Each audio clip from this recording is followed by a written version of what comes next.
Hello, everyone. My name is Pianpian. I'm the founder and CEO of Amotions. Amotions is a platform to help you and your team be more effective, build great relationships, and master soft skills such as leadership skills, emotional intelligence, and more. Today, we are very happy to have Joy Koo here. Joy Koo is an exceptional executive and leadership coach. She has been coaching full time for almost a decade, and she has been working with global leaders from different tech and other organizations. And we're very happy to have Joy here today. Thank you.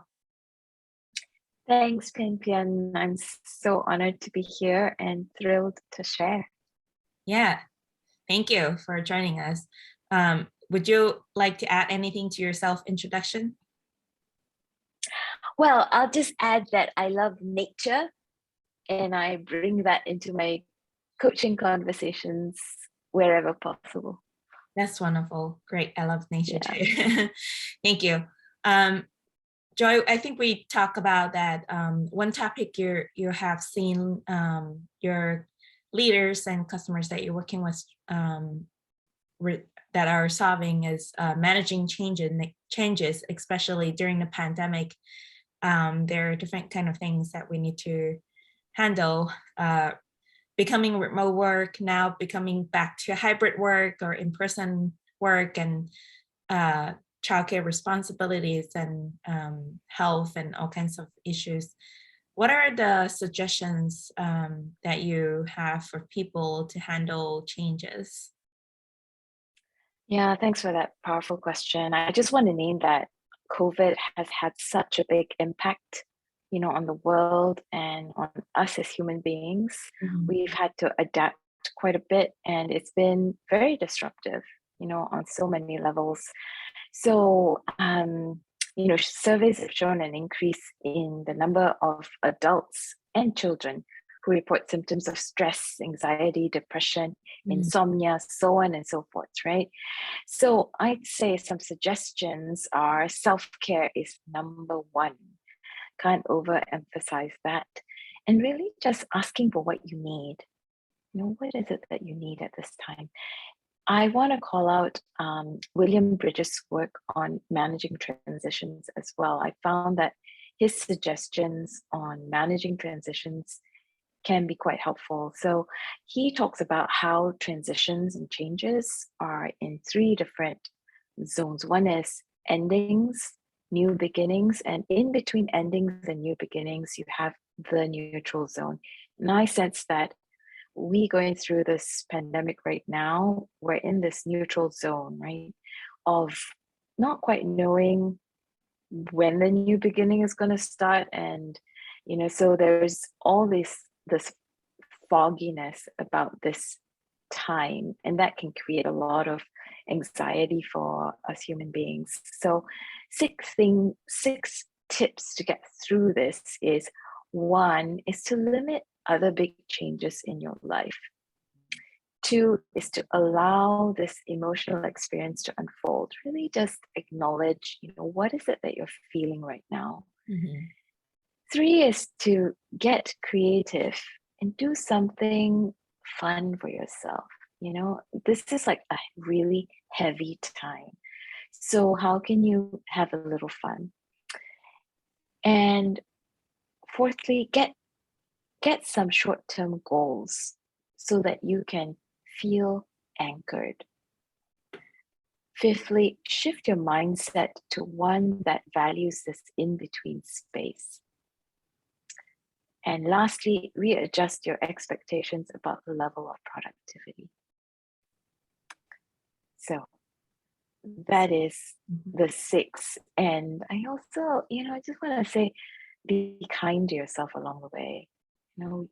We don't have to do everything. And with all these changes, there's some things that we still don't have enough information on. Mhm.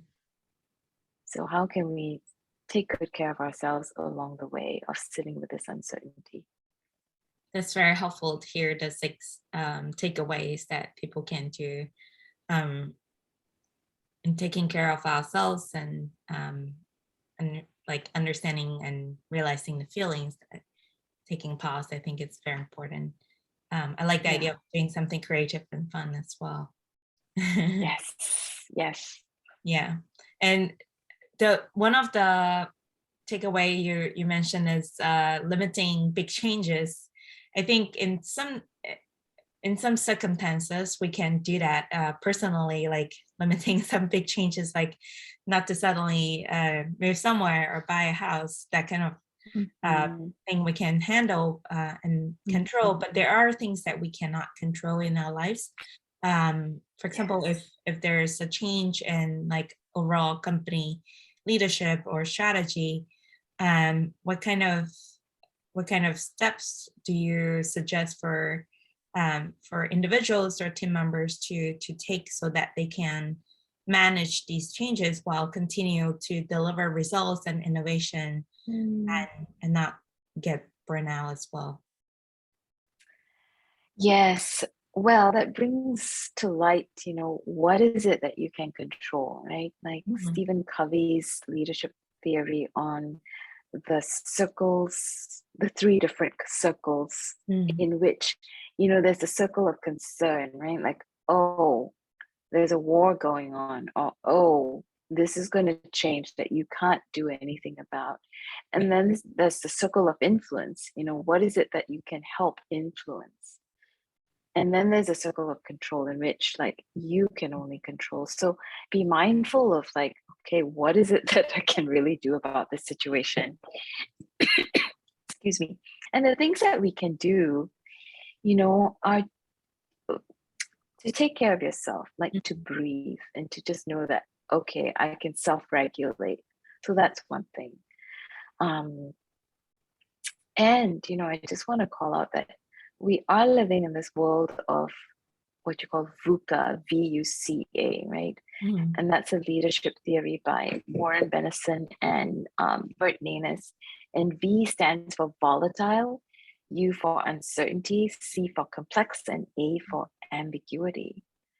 So this is the world that we live in. Mm. And, the pandemic has just added a whole nother layer of, VUCA on with the existing VUCA, in my opinion. Um, yeah, the statistics are in terms of, um, you know, all the stress and the impact it has is people are getting burnout, no doubt about it. And 75% of workers have experienced burnout, with 40% saying that they are experiencing burnout specifically during the pandemic. Mm. 67% of all workers believe burnout has worsened over the course of the pandemic, Mhm. and 36% of employees say that their organization isn't doing anything to help with Mm. this burnout. Yeah. So, And okay. Yeah, I think it's a very good point in terms of knowing that there are things that we can control and regulate ourselves yeah. um, and kind of help with coping with some of these. Um, what other resources do you recommend for leaders or for teams to look into if they're like trying to figure out how to handle changes like organizational structure change, high growth teams, um, and and yeah, like resources for particular common challenges that you see. Yeah, that is a great question. One is to build on your culture, Mm. build on the values, and don't forget that human beings are part of your team.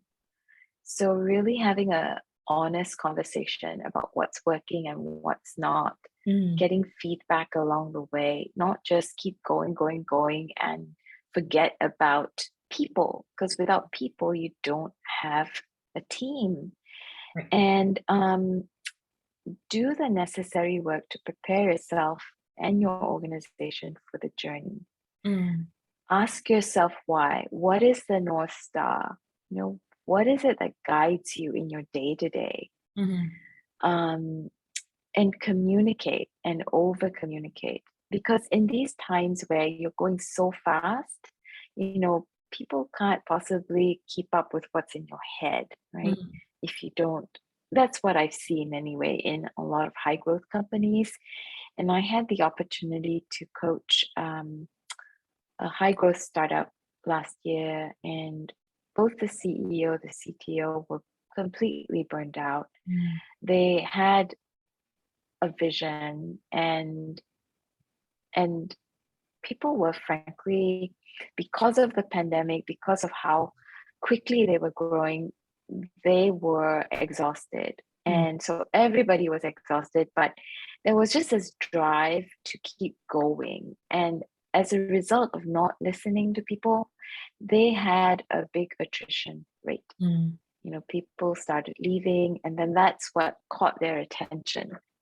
Then they started to get feedback, wanting to hear what people really had to say. Mhm. And it was not easy feedback. So, you know, that's a big price to pay when your people leave. So I would say, really just pause and listen Mhm.